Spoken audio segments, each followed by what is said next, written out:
Truly honored to have the opportunity to participate on an important panel with esteemed co-panelists at this auspicious international forum. And I'd like to address the topic by focusing on promoting human dignity and empowering vulnerable groups in a museum setting. Since its inception in 1993, the Museum of Tolerance has been in the forefront of redefining museums as catalysts for change. Unlike the traditional museum, which is usually an oasis of calm in a turbulent world, the Museum of Tolerance is a crucible for change, a place where the past and the present dialogue with the future. As the educational arm of the Simon Wiesenthal Center, we are at once an enduring memorial to the Holocaust and other shameful episodes of human history, and at the same time, the dynamic embodiment of our hopes and our struggles today to build a brighter, more inclusive, respectful, and benevolent future for all. To date, we've served about 6 million visitors, and none of them as unexpected, perhaps, as this man, Tom Lydon, who arrived at the museum shortly after it opened and stood at our doors, hoping to cross over the threshold of hate. Wiesenthal Center researchers spent many hours with Lydon and learned that they were dealing with a 30-year-old former Marine who had spent 15 years as a neo-Nazi white supremacist activist and recruiter. Lydon had become disillusioned with the movement and feared for the future of his young children. There were other problematic aspects of his involvement in the hate group. The teachings of the white power movement call for a new world order in which minorities and handicapped people, as they call them, would be eliminated. How could Lydon continue to preach this view when his own mother, who had polio, walked with a very bad limp and would be classified as a surplus feeder not worthy of life? The museum relates California's experiential history with eugenics in a cautionary context. In 1909, California was in the forefront of the progressive movement to reform government and society and passed the Compulsory Eugenic Sterilization Act to halt racial degeneration. That diabolical pseudoscientific practice was subsequently adopted by the Nazis with devastating results, as we have heard, and it continues to tantalize the haters of today. At the Museum of Tolerance, Lydon internalized the lesson from the Holocaust, that terrible things happen when we choose to forget history and our shared humanity and succumb to ignorance, fear, and hate. For many years, TJ, as we came to know him, spoke to innumerable groups of students and youth, police officers, educators, public groups at the museum, and he has inspired others to follow his example. Located in Los Angeles, one of the most diverse cities in the world, with a training facility in New York and a major new museum currently under construction in Jerusalem, the Museum of Tolerance is a veritable social laboratory. Through cutting-edge technologies, interactive exhibits, compelling artifacts, dramatic multimedia presentations, and stimulating spaces, the museum creates an immersive environment that brings the past to life. It allows visitors to become witnesses to history and puts a spotlight on the discrimination and the prejudice that are still deeply embedded in everyday society. It challenges us to hold a mirror up to ourselves and question our own most closely held beliefs, attitudes, and stigmas. It aims to inspire, to inform, to enlighten, and also to empower, issuing a very strong call to action. Even in a digital age of flourishing virtual communication, the museum provides the much-needed safe space to bring people together for dialogue and for discussion, balancing the particular and the universal, the local and the global, the personal and the communal, the historic and the contemporary. We appeal to visitors' hearts and minds, inviting them on an intriguing journey of discovery that moves them both cognitively and emotively. We strive to give new meaning to the word tolerance, defining it as the active pursuit of human dignity and the commitment to respect and social justice. And our starting point is that every human being is created b'tselem Elokim, in the image of God, and as such is entitled to unconditional dignity. One of the most powerful ways in which we can implement this fundamental precept is through stories. Stories put an emphasis on our shared humanity. They build understanding, they create empathy. Museums can use storytelling to share authority, not just as the storytellers, but as listeners, giving a platform for others to tell their stories. An individual story reduces staggering statistics and unfathomable events to one human being with whom we can establish a profound relationship and connection. Indeed, many of the great stories of the world are about people who have not been given the chance to have their full dignity. The trials, the tribulations, and the triumphs of people with physical, emotional, and intellectual disabilities are inexorably linked with those stories, which we endeavor to tell in our exhibits, in our programs, and in our special speakers as well. And here are some of those that have taken place at the museum. At the same time, museums have a responsibility to ensure accessibility and inclusion for people who have disabilities. As a field, we know that we have a great deal of work to do in this regard. We are not doing very well at all at this point in time, and I wonder whether we're even going about it in the right way. I heard a most wonderful story that convinces me that we really need a new paradigm. The story took place in a small town on the east coast of the United States during a particularly brutal winter. And one morning, after a heavy snowstorm, hundreds of students were waiting to get into their school, waiting outside, while the janitor was industriously shoveling the snow off the steps that led into the building. A child in a wheelchair was on the side and kept calling out to the janitor, "Can you shovel the snow off the ramp? Mister, can you please shovel the snow off the ramp?" Finally, the janitor turned to this little boy and said to him, "Look, kid, there are 200 children waiting to get into the school. Just let me shovel the snow off the steps for them, and then I promise you I'll clear the ramp for you, okay?" To which the little boy replied, "But if you clear the snow off the ramp, we can all go into school together." Long-fought and hard-won legal battles have provided legislation to provide accommodations for people with disabilities in the workplace and in public institutions, but it has also inadvertently created a barrier and an assumption that there is a sharp line between them and us. Moreover, the 20th century impetus for social sustainability has been enormously successful, and people are living longer, and we've heard about this a lot already at this conference. And as a result, the normal consequences of aging actually constitute the prevalent reasons for functional disabilities and limitations amongst our adult visitors, and their numbers are staggering. Add to that the sensory limitations, which in the United States in the last couple of years alone affect more than 44 million people, 18 and up.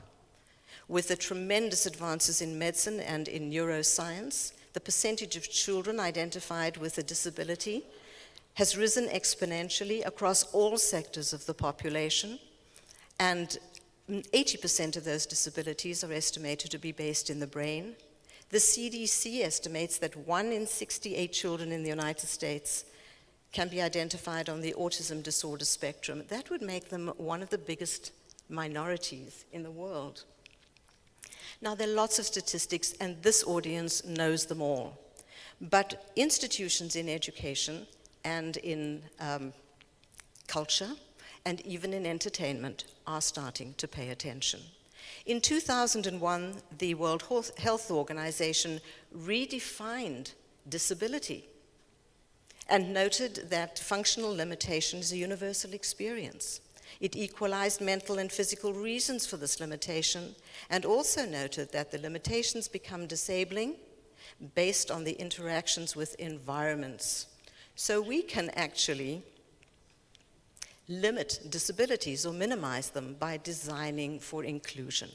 Universal design, a response to a changed reality, is human-centered design of everything for everyone.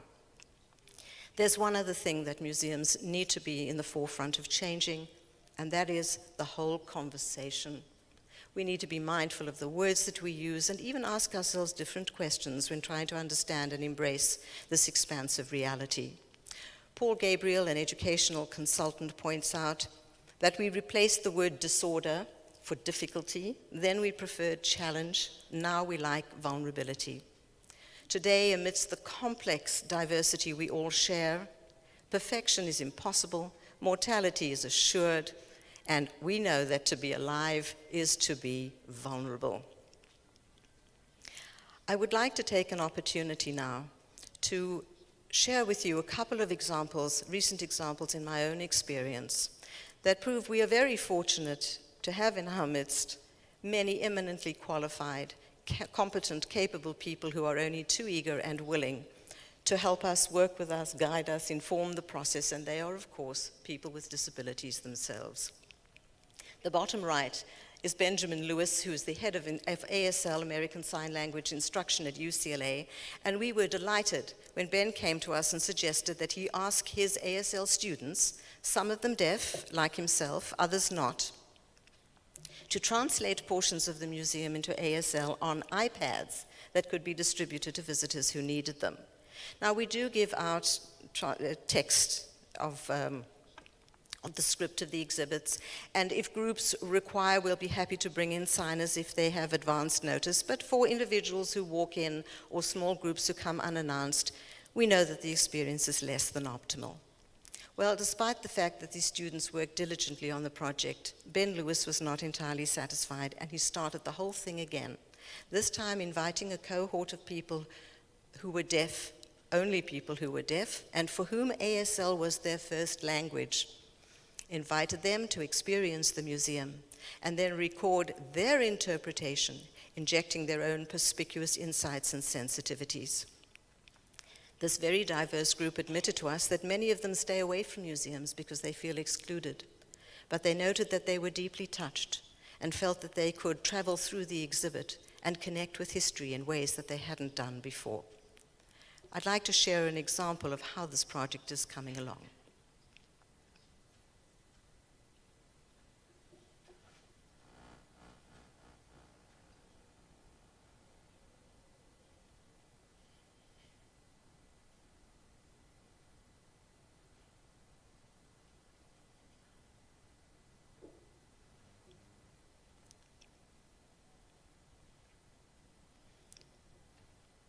In the interests of time, let me skip to the next section, which describes the selection process at Auschwitz.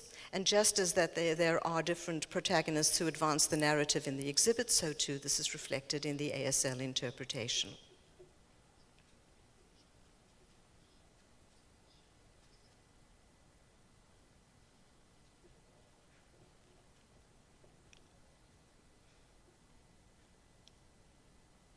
What he points out ultimately, and I'm only jumping ahead in the interests of time, is that you weren't given the choice at the time that you stood in that selection process at Auschwitz. That choice was made for you.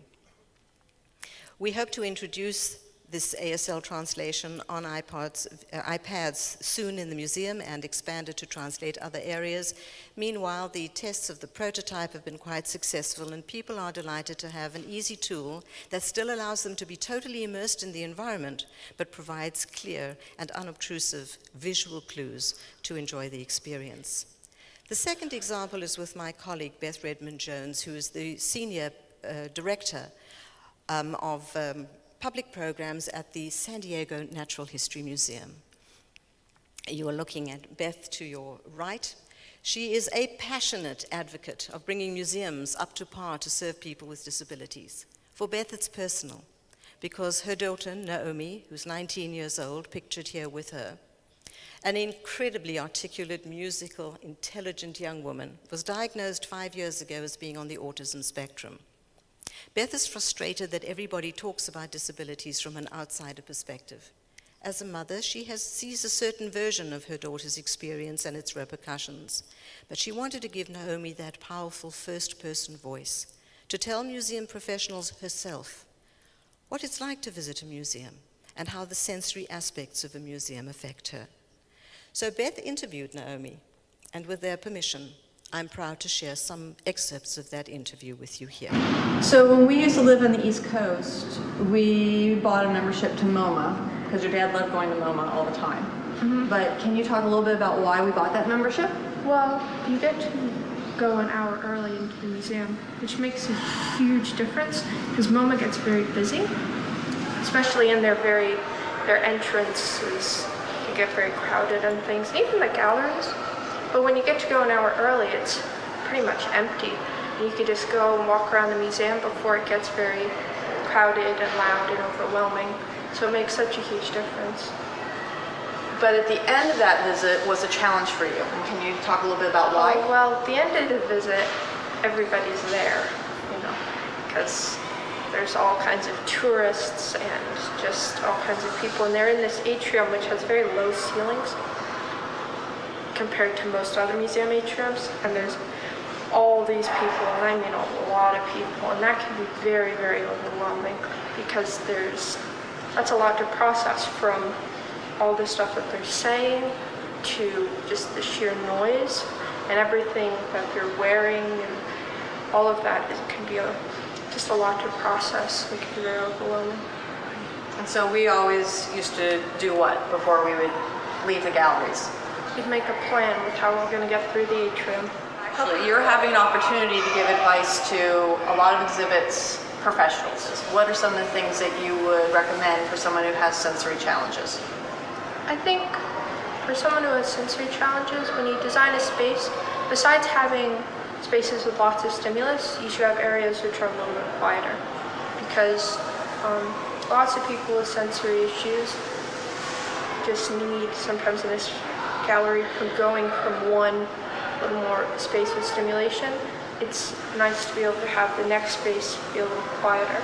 And also, take in consideration things like lighting. Like for you, bright lights, that might be okay, but for someone with a sensory system, that might, if the entire gallery is lit up with bright lights, that might be a lot. Or there's multiple videos playing very loudly, or water running and a Goldberg machine. That can be very, very overwhelming. So just kind of considering, not necessarily taking those out, but having areas within a gallery that are a little less stimulating, so that the person has the ability to take a break before moving on to the next area.